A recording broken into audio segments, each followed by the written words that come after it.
Hey, my name is Will Newsom, and in December 2021, I decided to break into tech. I set my eyes out on a career that provided stability, flexibility, and statistics, one of my favorite things. So I signed up for an online part-time coding bootcamp called TripleTen and became a data scientist in a bit under a year. 10 years ago, none of this would make any sense. Bootcamps are a fairly new form of education. The first ones were set up in the early 2010s. Back then, becoming a data scientist in a matter of months was unheard of. But a lot of things were unheard of in 2010, like the whole world working from home because of a global quarantine, or chatbots supposedly coming for our jobs. I guess my point is, the world is changing radically, and a lot of people started feeling like their job is no longer relevant and doesn't allow them to keep up with all these changes. Many found that the best way to adapt is to break into tech, because we hear that tech jobs come with a better paycheck and flexible hours. And a bootcamp is the quickest way to get there, accessible for everyone from all walks of life. But regardless of how good a new job may sound, it's still scary. How do these rapid changes affect our families? Do you need to move to these huge tech hubs? Will I ever get a job? This is a TechStart podcast, and in this show, we explore the realities of changing careers and getting into tech. Change is tough, and sometimes it's stressing. We make it less so by talking to experts and ordinary people about their transition into tech. In this episode, we'll talk to CJ Jordan. She's a career coach from TripleTen. Wherever you are in your career search journey, this conversation is for you. CJ will talk about whether or not it's a good time to make a leap, what kind of tech jobs are out there, and what you really want to know, how to get these jobs. Keep listening for advice on how to get your resume noticed and how to land a job interview. I have been in tech for a bit over 15 years, to date myself a little bit there. I've been in various roles. So I have been tech support person who picked up the phone and answered when there was disgruntled customers. I've been a software engineer.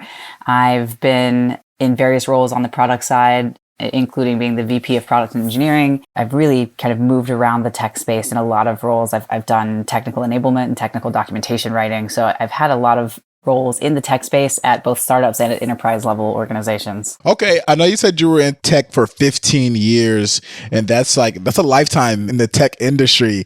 And obviously, it was hype, but is there still hype around the IT industry now? Oh yeah, I honestly I think there's a lot more hype now than there was 15 years ago. 15 years ago was a very different scene with very different types of roles than you see now. I think we had this vision of people sitting in maybe their mom's basement coding away in the dark. And some of that was a little bit more true back then. But now it's really turned into this very diverse landscape with roles for people all the way from, of course, your software engineers, but also to project managers and business analysts and data engineers. Artificial intelligence has been a big boom, right? So I think it's actually a more exciting and more diverse field now than it used to be. With it being diverse, there's entry-level roles and there's obviously executive roles, VP roles.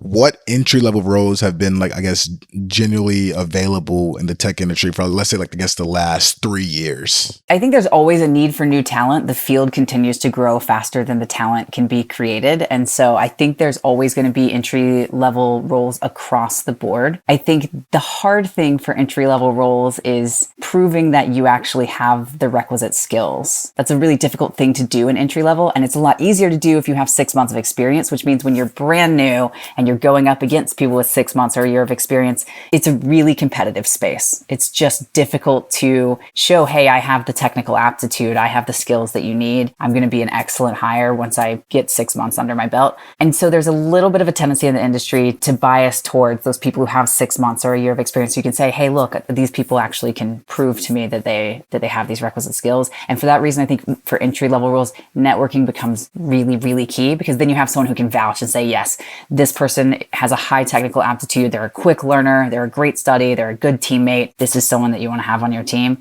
So I'd say there's a huge appetite across the breadth of the industry for entry-level folks. It's just really networking and finding someone who can genuinely vouch for your skills to help you get that foot in the door. That's been my experience, at least. What's one way, I guess, someone who's looking to break into the tech industry, a creative way that they can, I guess, network so they can set themselves apart from the crowd? I think there's a lot of good ways to network. LinkedIn is obviously a good tool for online networking if you don't have as much opportunity to do it in person. I always think in person's better. Making those face-to-face connections with people is better. But LinkedIn can be a really powerful tool. And I have seen people be really successful just reaching out to someone at a company they really want to work at and building relationships, starting conversations, keeping those ongoing and seeing where they can add value. But I think if you want to get off of LinkedIn, you want to get in person, meetups are a great way to do it. There's usually really exciting meetups for entrepreneurs and then more specific ones for like data people and software engineers in most major cities. That's a really cool way to meet people, especially if you get into that entrepreneurial space where you're finding people who are always going to new companies, building new things, right? They tend to have a really large network. So those are great people to meet. Hackathons are another really good way to meet people. So if you have something that you feel like you can contribute at a hackathon, that's a cool way because then you've not only met someone, you've bonded with them in a real way because you're working on a really tight deadline on something big to build together, and they can very much vouch for your skills because they watched you do it, right? They've actually worked on a meaningful project with you. So I think hackathons are huge. But I think what people overestimate is there's this feeling that you need to network exclusively with people that have the title you want.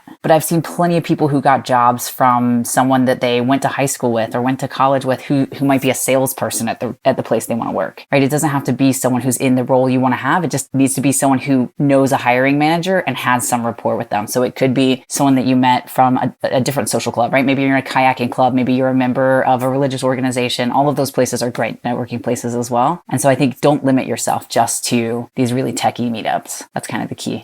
College versus certifications. What's your experience with it? And do people who have college degrees over certificates, do they have a leg up on candidates? I think that depends on who you're interviewing with. There's interviewers who have a bias towards university degrees, and there's interviewers who have a bias towards practical knowledge, and practical knowledge comes from boot camps, not from universities. I think in a lot of respects, there's a huge leg up from boot camps because you're actually working with the technologies you're likely to use on the job, and you're working in a similar style to the way you're going to work on the job. When I personally graduated from college, I had never seen any of the languages or technologies that I actually have used in my career. I had never seen collaborative tools like Git or GitHub. I didn't even really know those names.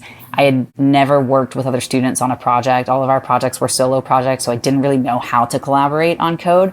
There was a lot of things that were fundamentally missing in my skill set that bootcamp graduates have in spades. So I think there's a huge leg up to boot camps, but again, depends on your interviewer and the particular things that they're looking for. If it is a job at some of the larger organizations that are looking for more algorithmically complex types of technology to be built, I think sometimes there is a bias for university graduates because they spend more time on that. If you're looking at the majority of jobs which are not doing things that are incredibly algorithmically complex, I think bootcamp graduates have the leg up.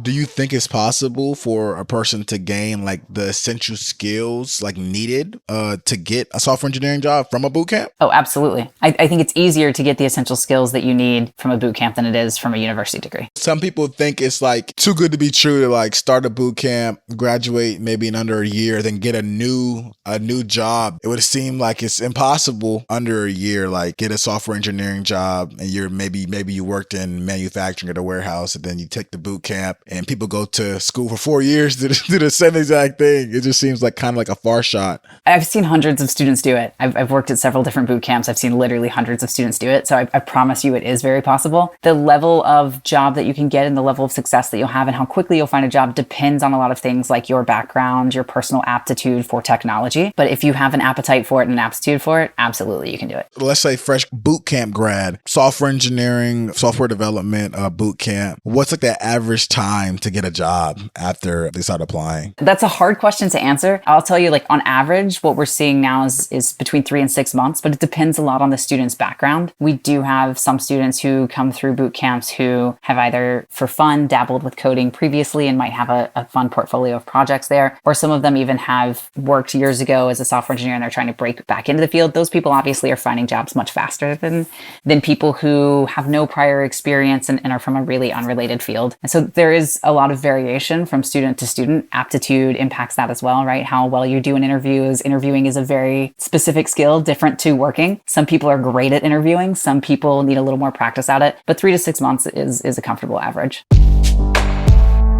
As you heard from CJ, Bootcamp grads are actually desirable job candidates. In fact, 87% of TripleTen graduates get hired within 6 months.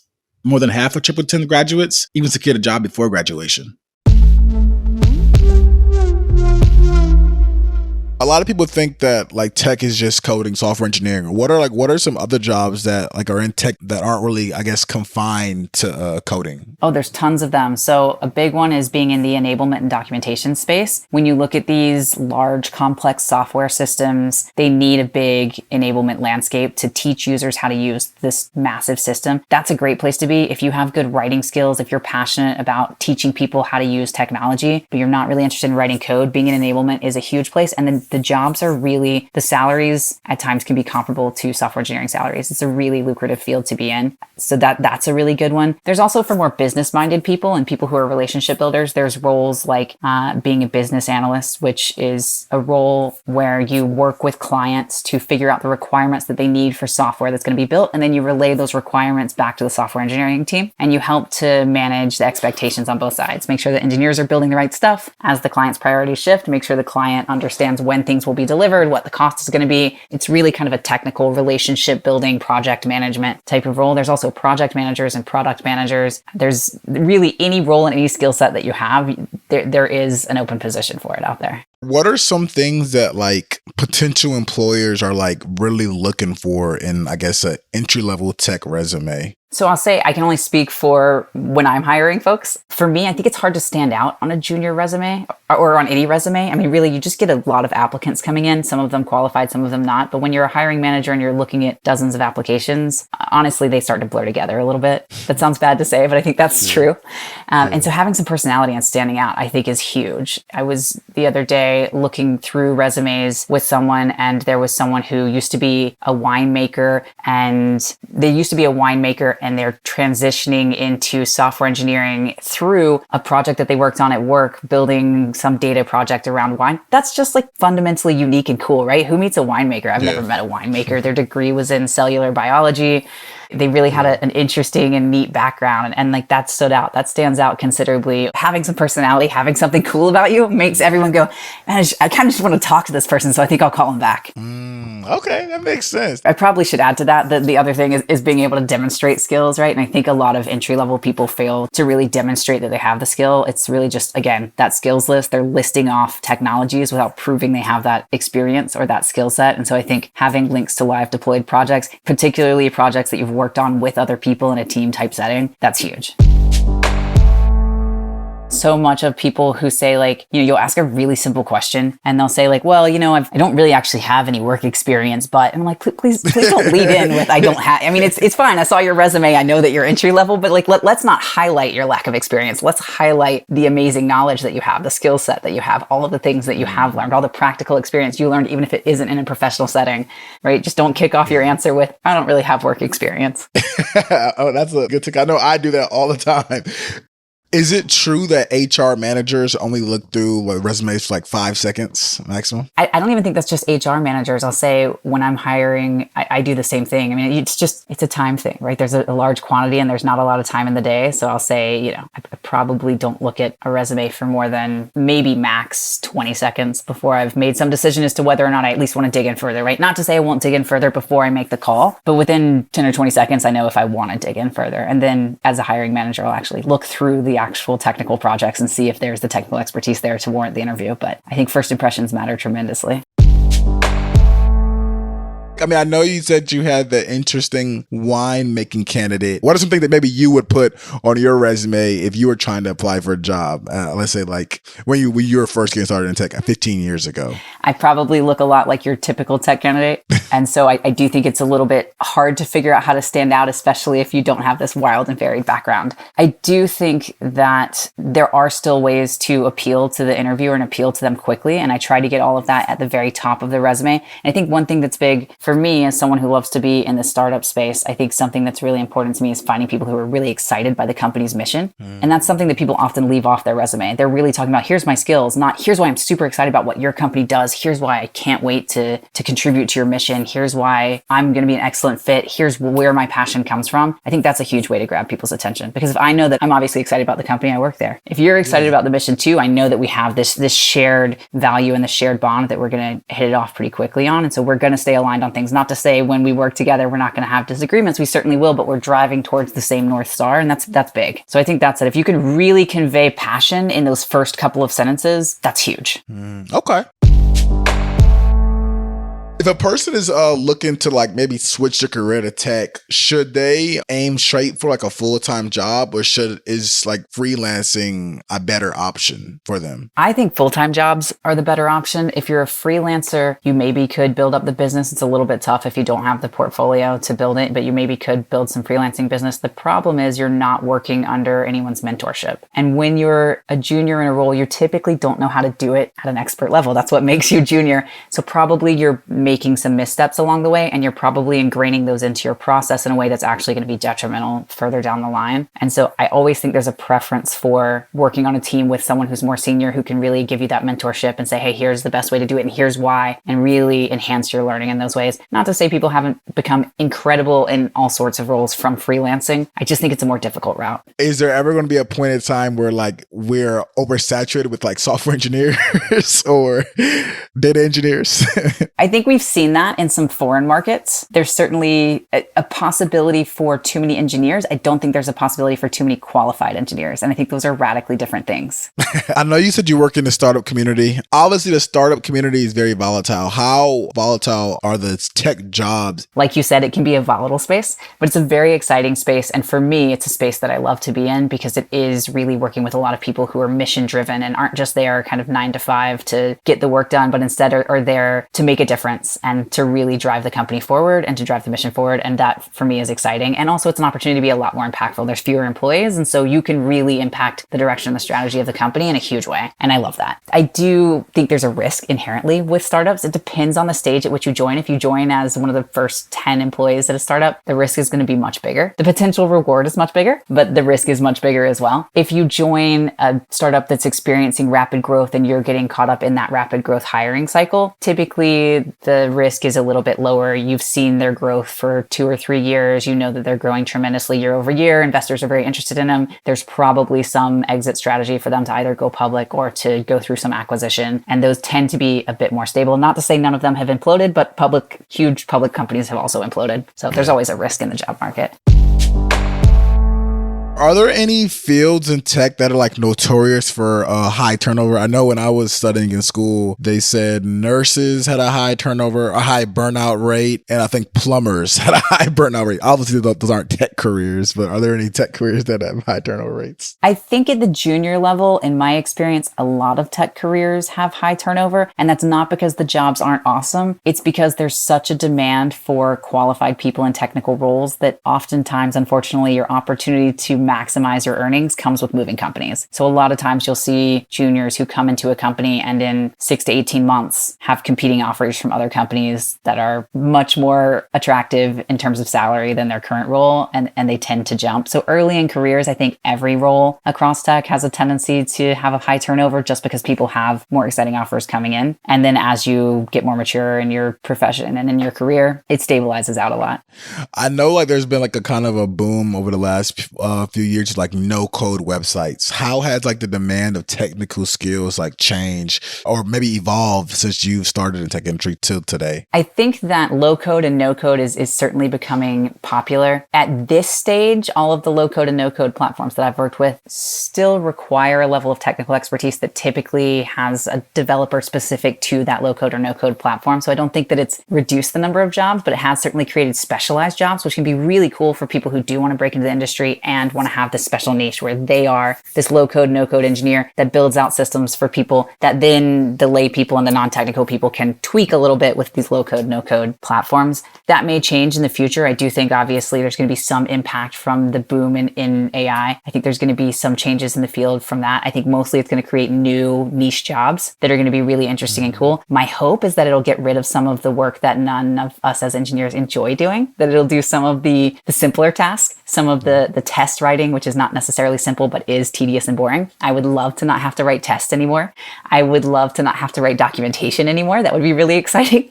I would love to not have to write boilerplate code. I think a lot of this big move towards low code, no code, and AI is going to take some of the really obnoxious parts of being an engineer or being in the tech field out of the role, some of these redundant, repetitive, boring tasks, and really allow engineers to work on cooler projects. And that to me is super exciting. I love that transition into AI.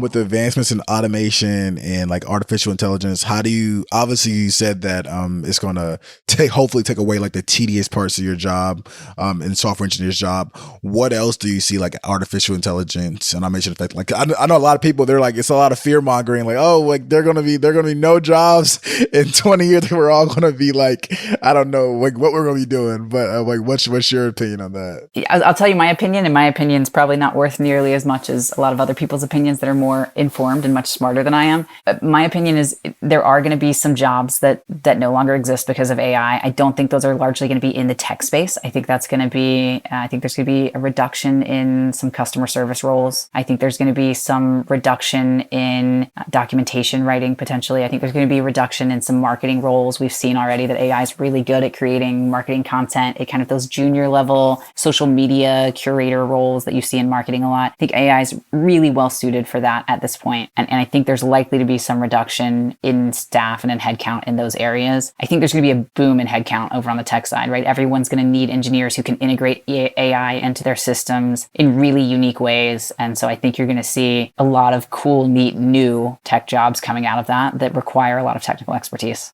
Obviously, we know there's been books and a lot of YouTube videos made on like cracking the coding interview. How should one prepare themselves for like interview process that has like gained so much attention?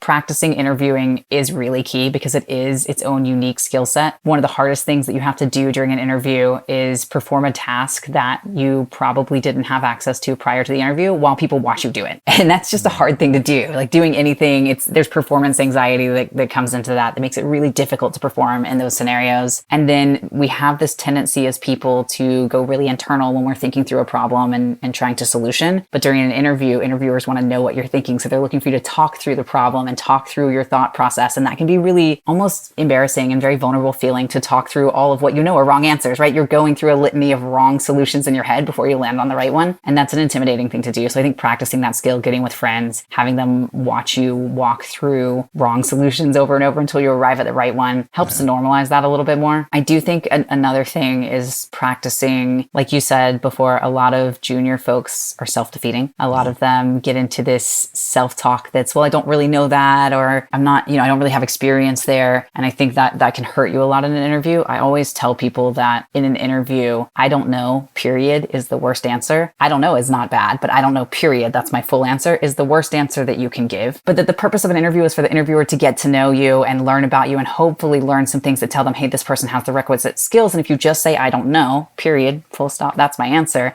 you've told them literally nothing about you except that maybe you lack confidence and maybe that you lack technical expertise. And so if you really don't know, pivot your answer to something you do know. If someone's asking you something you've never heard about, say, I don't know that, but here's the things that I did. If, for example, you're a boot camp graduate, you could say, I don't know about that specific technology, but in the last 6 months, I really spent a lot of time building full stack web applications using the MERN stack. And I really got passionate about building meaningful UIs that are really intuitive for people, but also really beautiful to look at and really highly functional. I'd love to talk more about that, but I'm not familiar with this technology. Could you tell me a little bit more about it, right? So then I'm saying, hey, here's the things I do know. And also, I also want to learn from you. I'm excited about this thing. I'm curious about it. I'm thirsty for knowledge in this area. Can you tell me about it? I'd love to know how to integrate that with the knowledge I already have. And then let the interviewer give you a little rundown of this technology and show your enthusiasm and show your passion. That's such a more interesting answer than I don't know. And I think practicing that is big. Are there any particular challenges that you see like individuals who are transitioning to like software engineering from like maybe other big industries like healthcare or finance, that I guess any challenges that you see coming from like those, I guess, other like legacy, I guess, industries coming to tech? Because obviously tech is more modern. I guess they probably use more different tools. Yes. Are there any challenges that, or even any benefits of people that they come from different bigger industries, I should say? Yeah, I'll say it's shocking how high tech healthcare and financial technical industries have become. So it's shocking how technically literate most of those people actually are. But there's a huge advantage to having domain expertise if you're going into a tech company in that same domain. For example, if I was working at a financial technology company and someone came in with some software engineering skills that they acquired either from a degree or from a boot camp or from self-study, and they also brought in domain expertise about our specific industry, suddenly they can teach our entire software engineering team so much about what our users are looking for, how they're going to use our product, what they're going to do, why this workflow makes more sense than this other workflow. And that's massive, right? That's bringing your software engineers closer to your user, which improves your product astronomically. So those people are actually super valuable hires. Once someone has finally broken into the software engineering job, they maybe worked it for a year, what are some ways that they can advance their career and continue their growth? So I'll say it really depends on the path you want your career to take. And I think that's a good thing to think about once you have a year or two of experience. Start thinking about, do I want to dig in and be a specialist in this area? Or am I looking to be in more of a strategy, higher level role where I need a general understanding of all the different fields? And those are two different career routes. You can certainly pivot from one to the other later in your career. But I'll say I do think it's a good idea to early on in your career start thinking about those things so you can map out the path that's going to be best for you to take. Mentorship is key if you're looking to be a specialist. Work under people that are smarter than you and better than you. You should always feel like, in my opinion, you should always feel like you are the worst engineer at your company or the worst BA or the worst whatever job you want to be in, the worst data engineer, so that you're always in the room working with incredibly intelligent people. And if you feel like you're the smartest person on the team and you're not that mature in your career, it's probably time to find a new organization where you do have that level of mentorship that you need. There's also always outside resources that you can turn to really expand your knowledge, and finding an organization that's going to provide you with those resources, those learning tools, and also the time to learn, I think is another key to really getting that depth of knowledge. If instead you one day want to be in a leadership role and you want to kind of have the 30,000 foot view of how the entire product's technology team is working together, it can be really good to move from role to role. And I'll say moving from a very technical role to a slightly less technical role in the technical organization is usually a pretty easy shift because they're usually looking for people with high technical expertise in those roles. So if you were, for example, a software engineer and wanted to become a business analyst who's talking with the customers, or you wanted to become someone who's working on enablement, or someone who's working in technical sales and you wanted to move over to the revenue side of the business, as long as you have the people skills, those are usually pretty easy jumps because they're hungry for people who have your level of technical expertise. So that can be a really neat way to get a greater view of how companies run as a whole, how all the pieces fit together, and can set you up really well later in life to move into those high level leadership positions where you are organizing things across the entire team and across the entire company. Soft skills are obviously necessary for every industry, especially tech. What soft skills have been missing during your tenure in the tech industry, and what soft skills are most needed now in the tech industry? I think most needed now is really a lifelong learner mentality and a real thirst for knowledge. The industry's bigger than it was when I got into it. There's so much to learn. There's so many different technologies out there, emerging technologies.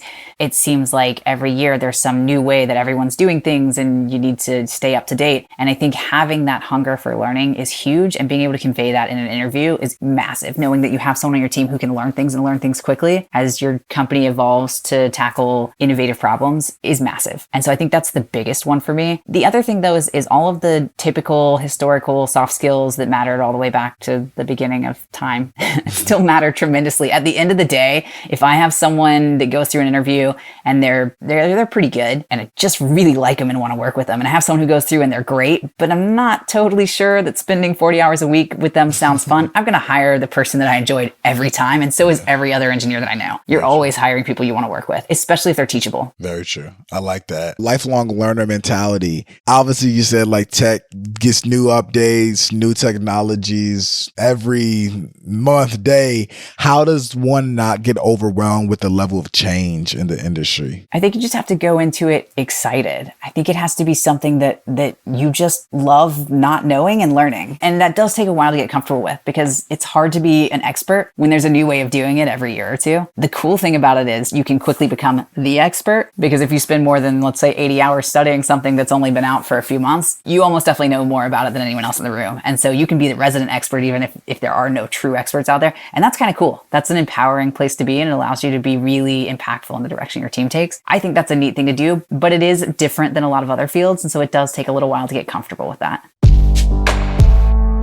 Obviously, you as a career coach, I know you probably come across a lot of candidates that like lack experience and confidence. How do you encourage or empower them to like really pursue their goals of becoming like a software engineer? I'll say imposter syndrome is a hard thing to overcome, and it's so hard to overcome that 15 years into my career, I still constantly struggle with imposter syndrome. I work with incredibly intelligent, incredibly capable people, and I often feel like, do I really deserve to be here? And I have to spend a lot of time redirecting to what I uniquely add to the team. And that can be hard to do on days. And so I really try to normalize that for the students that I work with. I try to let them know that imposter syndrome is real, that it's not going away. It's probably going to last your entire career. As you get better, you're going to get better job offers and you're going to work on more impressive teams with smarter people. And that's a huge opportunity to learn. And it's really cool, but it can be challenging at times. And I think it's about surrounding yourself with a hype squad. It's about having people like your career coach, but also your peers and your friends and your family and your coworkers who will tell you what a great job you're doing, who will remind you that you're awesome, that you're adding so much value, that you're contributing in such meaningful ways, that you're super smart, that the projects you're building are really cool. Having that hype squad around you is key to kind of counterbalance that constant feeling of not quite being good enough. I love it. That makes perfect sense too.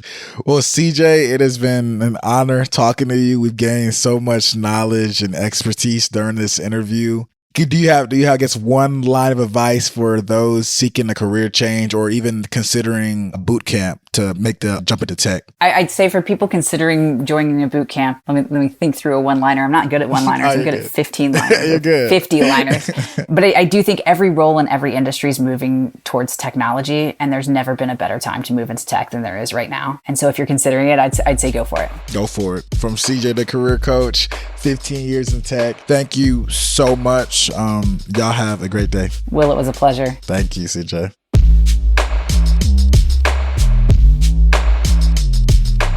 And if you're thinking about switching into tech, I'm here to join you in that journey and hopefully make it a little bit easier. For the next 10 weeks, we'll explore what a tech career really looks like. So tune in next week and learn why a fashion expert decided to transition into tech after 25 years of an extremely successful career. This podcast was brought to you by Libo Studio in partnership with TripleTen. Listen to our show on Apple Podcasts, Spotify, or wherever you get your podcasts. For more career tips, go to TripleTen.com/blog or follow the link in the episode description. See you next week.